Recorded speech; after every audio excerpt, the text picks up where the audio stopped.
గాంధీ భవన్ కు మన షబ్బీర్ అలీ సార్ వచ్చిండు. మరి షబ్బీర్ అలీ సార్ ఏం చెప్పబోతాడు, ఏంది ఏం కదా సారు? కొండంత పండుగ గాంధీ భవన్ చేసుకుంటారు. ఇవాళ మారుమూల ప్రాంతాలకు వెళ్ళి కోజాగలు ఊరికొచ్చినాయి. ఇవాళ ఏం చెప్పబోతున్నారు? ఈ బీసీ కులగలన తప్పులని బీఆర్ఎస్ కోజాగ లెక్కలు కొడుతున్నాయి. మరి ఎస్సీ వర్గీకరణ ఎంత తీసుకొచ్చారు? ఇలా 11% కావాలని వాళ్ళు అంటున్నారు. మరి 9% అనే కథ ఏదో నడుస్తుందట. ఏం చెప్పదలుచుకున్నావు? భారతదేశ చరిత్రలో ఎవ్వరు చేయలేని పని కాంగ్రెస్ పార్టీ రాహుల్ గారి ఆదేశంలో రేవంత్ రెడ్డి గారి ప్రభుత్వం కాంగ్రెస్ ప్రభుత్వం చేసింది. దానికి ధన్యవాదాలు. ఇప్పుడు వరకు అసలు వెనుకబడిన తరగతి వాళ్ళ సంఖ్య ఎవరిది ఎంత అసలే లేదు. ఇవాళ అడిగే వాళ్ళు ఎవరు కూడా కేటీఆర్ పాల్గొనలే, కేసీఆర్ పాల్గొనలే, హరీష్ రావు పాల్గొనలే. ఈ అంతా ఒర్రటోలు ఆ సర్వేలో పాల్గొన్న వాళ్ళు ఓడుతున్నారు. వాళ్ళకి ఏం హక్కు లేదు. అయినా ఇప్పుడు ప్రభుత్వం ఎక్కడైనా మిస్ అయింది అనుకుంటే వాళ్ళను కూడా 16th ఫిబ్రవరి నుంచి 28th ఫిబ్రవరి మళ్ళీ ఒక అవకాశం ఇచ్చింది. రండ్రా బాబు, దేనికైనా కారణం వల్ల మీరు రాలేకపోతే మళ్ళీ ఇప్పుడు వచ్చి, కానీ మీ ద్వారా నేను కేటీఆర్, కేసీఆర్, హరీష్ రావుకు వాళ్ళు చెప్తాను, ఇప్పుడన్నా ఆ కుల సర్వేలో మీరు పార్టిసిపేట్ చేయండి. బీసీల మీద మీకు ఉన్న ఎంత ప్రేమ ఉన్నదో అది చూపియండి. మాకే లెక్కలు దాసేది ఏం లేదు, ఎవరిదేం తక్కువ కాలేదు. ఎగ్జాంపుల్గా 2011 సెన్సస్లో ముస్లిం పాపులేషన్ 12.69 వచ్చింది. ఇప్పుడు 22 సంవత్సరాల తర్వాత, 18 సంవత్సరాల తర్వాత ఇప్పుడు సర్వేలో ఓసీ అండ్ బీసీ ముస్లిం కలిపితే 12.58 వచ్చింది. 69 ఉండే, ఇప్పుడు 58 వచ్చింది. 11% అసలుగా తగ్గింది. తగ్గినాయంటే చాలా మంది పాల్గొనలే కొంతమంది. మరి ఇప్పుడు మళ్ళా 10వ తారీఖు నుంచి 25వ తారీఖు దాకా మళ్ళీ ఏదో సర్వే చేయాలి అంటుర్రు. మరి ఇలా ఇప్పుడు బీసీల లెక్క ఏమన్నా మళ్ళీ ఎక్కువ అవుతుండొచ్చునా సర్వే చేసినాక? మీ ద్వారా అప్పీల్ చేస్తున్నా, బీసీ నాయకులారా, మీరు మీ సంఘాల ద్వారా అందరికీ ప్రజలకు చెప్పండి. నేను కూడా ముస్లిమ్స్ ద్వారా కూడా మీ ద్వారా అడుగుతున్నా, అప్పీల్ చేస్తున్నా. రండ్రాబాయి సర్వేలో పాల్గొని మీ సంఖ్య ఏమో చూపించుకోండి. ఇది మొత్తానికి మరి షబ్బీర్ అలీ కడుపుసలకుండా 2 ముచ్చట్లు మాట్లాడిండు. ఇక మరి ఇంకా కూడా కొన్ని కోళ్ళాగలు వచ్చేటివి ఉండేవి. మరి ఇక మాట్లాడిస్తా, మీరు చూస్తూనే ఉండాలి మన ANN న్యూస్. కోళ్ళాగలు బాగానే ఊర్లలోకి వెళ్ళి వచ్చినాయి, కానీ మరి ఏమి నడుస్తుంది? బీసీ కులగలన అంతా తప్పని కోళ్ళాగలు లెక్కలు కొడుతున్నాయి. మరి ఎస్సీ వర్గీకరణ ఎంత తీసుకొస్తారు, ఎట చేస్తారు? మరి ఈ పండుగ ఎట చేస్తారు? ఏం చెప్తావు? బ్రహ్మాండంగా జరుగుతుంది బీసీ కులగానే, అందుకని డౌట్ ఉందా ఏమన్నా? తప్పు ఉంది అడగానే. మా దెబ్బకే మళ్ళీ పోయి సర్వే చేస్తున్నారు. ఇప్పుడు బీఆర్ఎస్ కోళ్ళాగలు లెక్కలు కొడుతున్నాయి. తప్పు ఎవరిది? వాళ్ళు అయితే గుల్లగానికి అటెండ్ కాని వాళ్ళకి వాళ్ళకి అర్థమైతలేదు. ఇంకా 10 రోజులు మళ్ళీ టైం ఇచ్చిండ్రు కదా, ఇప్పుడన్నా రాపించుకోమని చెప్పు. జర గట్టిగా నువ్వు చెప్తానని అర్థం చేసుకుంటారేమో చూడు. అది ప్రాజెక్టులు ఈ మేడిగడ్డ కట్ట త్వరపడితే మీరు పోయి బాగానే చూసినాట, కానీ అవి దాన్ని మంచిగా జర రిపేర్ చేస్తే జర నీళ్ళు వచ్చినాట, రైతులు పాపం అంగనారుస్తున్నారట. మేము చూడక ముందే కూలిపోయింది అది. మేము చూసినాక కూలినుంటే బాగుండేది. మేము వచ్చే వరకే కూలిపోయింది అది. అక్కడనే వండింది, వాళ్ళ పాపం అక్కడనే వండింది కదా. అయ్యో రామశంకర, ఇది కథ, అసలైన కథ. ఇక మరి ఇంకా కూడా కొంతమంది ఎవరెవరు వస్తారో ఏం కథ ఈయన చెప్తా, చూస్తూనే ఉండరు ANN న్యూస్. మంచిగా రామశంకర్ పండుగ చేస్తున్నారు. మరి కాళేశ్వరానికి త్వరపడితే మీరు దాన్ని సరి చేసి ప్రాజెక్టులో నీళ్లు దింపి ఎలగొడితే రైతులకు కాలువ ద్వారా నీరు పంటలు పండి చెడ్డో పాటు అక్కడికి వచ్చి అన్నవో రామచంద్ర అన్నారు కదా. ఎందుకు చేస్తున్నారు ఇట్లా కాంగ్రెస్ వాళ్ళు అనేది ఇప్పుడు బీఆర్ఎస్ కోళ్ళగా లెక్కలు కొడుతున్నాయి. జర నీళ్ళు ఆట వదిలిపెట్టపోయితే ఆ కాళేశ్వరం త్వర ఊడిపి చెయ్యాలని ఉంది మాకు, కానీ ఏం చేద్దాం? నేషనల్ డ్యామ్ సేఫ్టీ అధికారులు గేట్ ఎట్టి పరిస్థితుల్లో తెరవకూడదని చెప్పని బీఆర్ఎస్ పార్టీ చేసిన నిర్వాహకం వల్ల మీరు మళ్ళీ తెరిచినట్టుగా ఏమైనా అయితే ఇబ్బంది అని చెప్పంటే మాకు ఉంది, బంద్ చేసి నీళ్ళు ఆపాలని. 426 మంది చచ్చిపోయారు రైతులు. కాంగ్రెస్ వాళ్ళ పుణ్యదని వాళ్ళు లెక్కలు కొడుతున్నారు. మరి ఇప్పుడు రాంగ పోంగ మరి రైతులు చెప్తారని అన్యానం పాడైపోను. ఇప్పుడు 10 ఏళ్ళ బీఆర్ఎస్ పాపం కాళేశ్వరంలో మేడిగడ్డ కూలిపోవడానికి కుంగిపోవడానికి కారణము మాకు మా మిత్రుడు సెక్రటరీ కూడా పెచ్చులు ఊడిపోతున్నాయని చెప్పని రైతులకు ఏమాత్రం కూడా పట్టించుకున్న పాపాన పోని బీఆర్ఎస్ కపట ప్రేమ మొసలి కన్నీరు గారుస్తుంది. ఇప్పుడు మాకు కూడా వీలైనంత తొందరగా అన్నారం, సుందిల్ల, మేడిగడ్డ దగ్గర నీటి నాపాలనుంది. ఆ నీరును సాగునీరుగా రైతులకు మలపాలనుంది. కానీ వారి అవినీతి అక్రమాల వల్ల కాళేశ్వరం ATM గా మార్చుకొని అవినీతి నాణ్యత లేని కట్టడం వల్ల జరిగిన దానిపైన విచారణ జరుగుతుంది. ఢిల్లీలో ఉన్న నేషనల్ డ్యామ్ సేఫ్టీ అధికారులకు మేము లేఖలు రాసినాము, దరఖాస్తు ఇచ్చిన మా వినతులు ఉన్నాయి. వాళ్ళు ఎప్పుడు ఆదేశం ఇస్తే అప్పుడు అక్కడ నీటిని ఆపుతాం, ఆ నీటిని రైతుల పొలాలకు మళ్ళీ చేర్పాటు చేస్తాం. ఆ నీటి చుక్క వాడకుండా గతంలో కాంగ్రెస్ పార్టీ నిర్మాణం చేసే ప్రాజెక్టుల ద్వారా నాగార్జున సాగర్, శ్రీరామ్ సాగర్, నిజాం సాగర్, కడియం, ఎంఎండి, ఎల్ఎండి ఈ విధంగా ఈ ప్రాజెక్టు ద్వారా నీటిని ఇటీవల జరిగినటువంటి వర్షాకాలంలో నీటిని ఆపుకొని వాటిని పొలాలకు మళ్ళించినాం. 150,000 పై మెట్రిక్ టన్నుల వడ్లను కూడా పండించింది తెలంగాణ. దేశంలో మొదటి భాగంలో ఉంది. ఈరోజు బీఆర్ఎస్ అన్నాడు కాళేశ్వరంలో నిర్మాణం వెనక 130,000 టన్నులు వండితే ఆహా ఓ గొప్ప అన్నది. ఈరోజు కాళేశ్వరంలో చుక్క నీళ్లు మేడిగడ్డ దగ్గర, సుందిల దగ్గర, అన్న దగ్గర వాడకుండా 150,000 మెట్రిక్ టన్నుల వడ్లను పండించింది తెలంగాణ రైతులు. ఇది కాంగ్రెస్ పార్టీ కట్టే ప్రాజెక్టుల వలన అనే మాట మీ తర్వాత చెప్తా ఉన్నా. అన్న ఇప్పుడు 16 నెలల సంధి ఫామ్ హౌస్ లో వండుకున్న పులి 19వ తారీఖు బయటికి రాబోతుందట. నేను దెబ్బ కొడితే మామూలుగా ఉండదు అని ఇప్పుడు నిన్ననే చెప్పిండు.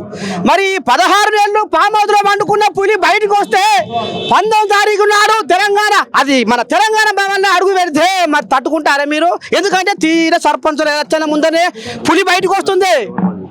దెబ్బ కొడితే మామూలు ఉండదు అంటున్నావా? ఇప్పుడు సినిమాలో అతడి సినిమాలో ఒక డైలాగ్ ఉంది, ఎవడు కొడితే దిమ్మ తిరిగి మైండ్ బ్లాక్ అవుతుంది వాడే పండుగ అనేటువంటి డైలాగ్ ఉంది కదా. ఇప్పుడు ఆయన దెబ్బ కొడితే మామూలు ఉండదు అంటున్నావు. ఈ దెబ్బ ఎప్పుడు మా రేవంత్ రెడ్డి పీస్ అధ్యక్షుడు నిన్ను కొట్టింది కదా, నీ మైండ్ బ్లాక్ అయ్యి ఫామ్ హౌస్ పరిమితమైన కదా, ఇక నువ్వు వచ్చి ఏం కొడతావు అంటున్నా. ఏం కొడతావు? ఆల్రెడీ మా పీస్ అధ్యక్షుడు రేవంత్ రెడ్డి గారు కొట్టిన దెబ్బకు మైండ్ బ్లాక్ అయ్యి ఫామ్ హౌస్ పరిమితమైనరు. అర్థమవుతుందా? ఈ రోజు 13 మాసాలు మా రేవంత్ రెడ్డి గారు, మా గౌరవ ముఖ్యమంత్రి 18 గంటలు కష్టపడుతున్నారు. డిప్యూటీ సీఎం గారు బట్టి విక్రమార్ గారు మంత్రుల సమయంతో వాళ్ళు 10 సంవత్సరాలు భ్రష్టు పట్టించిన పరిపాలన మళ్ళీ బ్రహ్మాండంగా తెర మీద తీసుకొని వచ్చి పోతా ఉన్నాడు. ఆయన వచ్చి కొట్టడానికి ఏం లేదు. 13 ఎన్నికల్లో వాళ్ళు ఫామ్ హౌస్ పరిమితయ్యారు, రెండోసారి 0కి పరిమితయ్యారు. ఇప్పుడు ఆయన వచ్చే ప్రజల కోసం కాదు, పంచాయతీ ఎన్నికలు వస్తున్నాయి కాబట్టి బయటకు వచ్చే ప్రయత్నం చేస్తున్నారు. గాంధీ భవన్లో ఇక మరి పారిజాత మేడం అడుగు పెట్టింది. మరి ఈ పండుగ సంగతి ఏంది, ఈ పాపం సంగతి ఏంది? మరి అక్కడ బీఆర్ఎస్ గోంజాగలేమో లేఖలు కొడుతున్నాయి. ఇప్పుడు ఈమెకు కైతమ్మకు పోటీ పెడతా.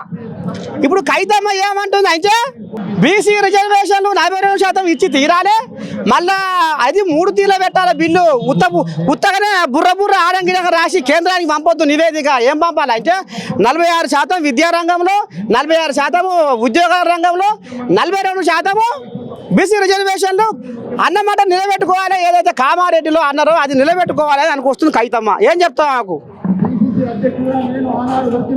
ఒకసారి ఆలోచించుకోవాలి. గత ప్రభుత్వాలు ఎంతో చారిత్రాత్మకమైన నిర్ణయం తీసుకున్నది ఒక ప్రభుత్వానికి సపోర్ట్ చేయాలి. సరే, సలహాలు సూచనలు ఇచ్చిర్రు, చాలా బాగుంది. కాకపోతే నేనేమంటున్నా అంటే ముందు ఈ రిజర్వేషన్ పైన ఒక క్లారిటీ, మీరు సపోర్ట్ చేస్తున్నారా, మద్దతు ఇస్తున్నారా లేదా, అది క్లారిటీగా చెప్పాలి. ఫస్ట్ మద్దతు ఇస్తే ఓకే, కానీ ఆ విధంగా చేస్తేనే మద్దతు ఇస్తా అనడం కరెక్ట్ కాదు. మీరు మద్దతు ఇవ్వండి ముందు, తర్వాత అంశాలన్నీ ప్రభుత్వం చూసుకుంటుంది, ప్రభుత్వం పెద్దలు చూసుకుంటారు. మరి మీలాంటి వాళ్ళు సహకరిస్తే కూడా ఇంకా ముందుకు పోవాల్సిన అవసరం ఉంటుంది కదా. ఖచ్చితంగా ఒక నిర్ణయం తీసుకున్నప్పుడు ఆ నిర్ణయానికి మేము ఎలా కట్టుబడి ఉన్నామో అవతల అందరూ కూడా కట్టుబడి ఉంటే మరి సామరస్యంగా చర్చించుకొని చివరి అంటే మిగతా విషయాలన్నీ కూడా తర్వాత సర్దుమణుగుతాయి. ఎట్లయినా ఫస్ట్ ఇప్పుడు రిజర్వేషన్కి మీరు ఓకే ఉన్నారా లేదా అనేది క్లారిటీ ఇవ్వాలి. మరి ఇప్పుడు వాళ్ళ దెబ్బకే మీరు మళ్ళా కులగణన మళ్ళీ మొదలు పెట్టిరటగా, వాళ్ళ దెబ్బేనటగా, బీఆర్ఎస్ దెబ్బకే అదురుకొని మళ్ళీ మీరు మొదలు పెట్టిరట. ఎవరు ఇప్పుడైనా మరి బీసీల లెక్క కరెక్ట్గానే వస్తుందా? అంటే ఎక్కువైతుందా బీసీల సంఖ్య? బీసీల సంఖ్య ఎక్కువైతుందా తక్కువైతుందా అనేది కులగణన సర్వే చేస్తున్నారు, దాన్ని బట్టి నిర్ణయం ఉంటుంది. ఎందుకంటే ఇప్పుడు ప్రతి ఒక్క అంశాన్ని కూలంకుషంగా చర్చించి ఈరోజు ఎంతోమంది ఎన్మిరేటర్లను పెట్టి ఒక గొప్ప నిర్ణయం తీసుకొని ప్రభుత్వం ఒక అడుగు ముందుకేసింది. దానికి మీరు సపోర్ట్ ఉండి సరే ఈ సర్వే కరెక్టే ఉంది, ఈ సర్వేకి సంబంధించినటువంటి దాఖలాలన్నీ అంటే ఈ సర్వేకి సంబంధించినటువంటి రిపోర్ట్ వచ్చిన తర్వాత మీరు మాట్లాడాల్సి ఉంటుంది. ఒకవేళ ఈ సర్వే ఏమన్నా అంటే ఎక్కువ తక్కువ హెచ్చు తగ్గులు ఏమైనా అయినాయి అని అంటే దానికి కూడా ప్రభుత్వం బాధ్యత వహిస్తుంది. ఎందుకు చేస్తున్నారు కదా మీరు చూస్తూ ఊరుకోండి, లేదంటే సలహాలు ఇవ్వండి. కానీ ఇప్పుడు వాళ్ళ బిర్రేందంటే ప్రజలను రెచ్చగొట్టి ఒక సామాజిక వర్గాన్ని ఇబ్బంది పెట్టే విధంగా పనులు చేయకూడదు. ఎందుకంటే అల్లా టప్పగా ఏదో చేస్తున్నారు అది ఇది అని కాదు. ఒక గొప్ప నిర్ణయం తీసుకునేటువంటి గట్స్ ఉన్నటువంటి మన రేవంత్ రెడ్డి గారు నిజంగా సీఎం గారు, మరి సీఎం గారికి ఉన్నటువంటి గట్స్కి మీరు భయపడి ఈ మాటలు మాట్లాడుతున్నారా ఎందుకో అర్థం కావట్లేదు. ఏమో కానీ మరి ఇప్పుడు నువ్వే అంటున్నావు పెద్ద మనిషి రేవంత్ కృషి కేసులు పెడుతున్నాడగా. 25 మంది ఎమ్మెల్యేలు ఏదేదో కథ నడుస్తుందని ఎర్రబెల్లి ఓ గంట కొడుతున్నా అక్కడ. మరి ఏమన్నా గందరగోళం అవుతుందా ఏందాము? ఈ ఊహాగానాలు ఎందుకని నేనంట. అంటే ఒక ప్రభుత్వము పరిపాలన చేస్తూ ఉంది, ప్రజలందరూ కూడా సంతోషంగా ఉన్నారు. కొన్ని స్కీములు పేద బడుగు బలహీన వర్గాలకు చెందినటువంటి స్కీములు ఇంప్లిమెంట్ చేస్తూ ఉన్నారు. అట్లాంటప్పుడు వీళ్ళకి ఒక భయం జొరబడి లేనిపోని ఊహాగానాలు ప్రజల మధ్యలో ప్రభుత్వం మధ్యలో చిచ్చులు పెట్టి మరి ఏదో ఒకటి అనాలే అని చెప్పేసి అంటున్నారు. కానీ అందరూ కూడా కలిసి ఉన్నారు, సీనియర్లు అందరూ కూడా ఒక తాటిపైన ఉన్నారు. అన్న తీసుకున్న నిర్ణయాలకి అందరూ స్వాగతిస్తున్నారు. కాబట్టి ఈరోజు ప్రభుత్వం సాఫీగా నడుస్తుంది. మంత్రులందరూ కూడా ఒక నిర్ణయం తీసుకొని ప్రతి ఒక్క అంశాన్ని ఈరోజు సమాజంలో ప్రజలలో తిరుగుతున్నటువంటి వ్యక్తులు ఎవరైనా ఉన్నారు అంటే కాంగ్రెస్ పార్టీకి సంబంధించినటువంటి నాయకులు, మంత్రులు, ఎమ్మెల్యేలు అందరూ కూడా ఈరోజు ప్రజల భాగస్వామ్యమై ప్రజల కష్టాలు తెలుసుకుంటున్నారు, గడప గడపకి వెళ్తున్నారు. మరి ఈ విధంగా సర్వే చేసి ఎప్పుడన్నా పబ్లిక్ ఏదైనా హామీ ఇచ్చిరా గతంలో అని తెలియాలి. సరే ఇక ఇప్పుడు రాంగ పోంగా పారిజాత తల్లి ఒక ముచ్చట మాత్రం ఇప్పుడు ముంగట అయ్యాలి. ఇవాళ 1000 కళ్ళతో ఎదురు చూస్తున్నారు మా మనవరాళ్ళు. ఎక్కడ వాయినా 2500, ఎక్కడ వాయినా 2500. ఇక ఇదే సందుకున్న కైతమ్మ ఊకున్నది. ఒక్కొక్క మహిళకు 35,000 బాకీ ఉన్నది సర్కారు అని ఇప్పుడు కైతమ్మ నీ దండం పెడితే దండోరం మోగిస్తుంది. జగిత్యాలకు వెళ్ళి యుద్ధం స్టార్ట్ చేస్తుందట. మరి ఎటు 2500 ఒక్కొక్క మహిళకు ఇప్పుడు మీ సర్కారు 35,000 బాకీ ఉన్నారట. మరి అవి పడతాట పడనట అసలు ఏం చెప్తావు ఆ 25,000 గురించి? మా మనవరాళ్ళు ఇప్పుడు చెవులు లెక్క పెట్టి ఇంటారు, ఏం చెప్తావు చెప్పు. 35,000 బాకీ ఉన్నారని చెప్పే కవిత గారు, నేను ఒకటే అడుగుతా ఉన్నా, లిక్కర్ స్కామ్ లో మీరు చేసినటువంటి దోపిడీ ఏంది? మీరు చేసినటువంటి అవినీతి ఏందో అందరికి తెలుసు. మరి ఎందుకు మహిళల మీద అంత భారం పడింది అంటే ఒక సంవత్సరంలో పడిందా ఈ భారము? 10 ఏళ్లలో పడిందా? 10 సంవత్సరాల క్రితం నుంచి పడ్డ భారమా? ఇది ఒక సంవత్సరంలో పడ్డ భారమా? కవిత గారు తెలిసి చెప్పాల్సిన అవసరం ఉంటుంది.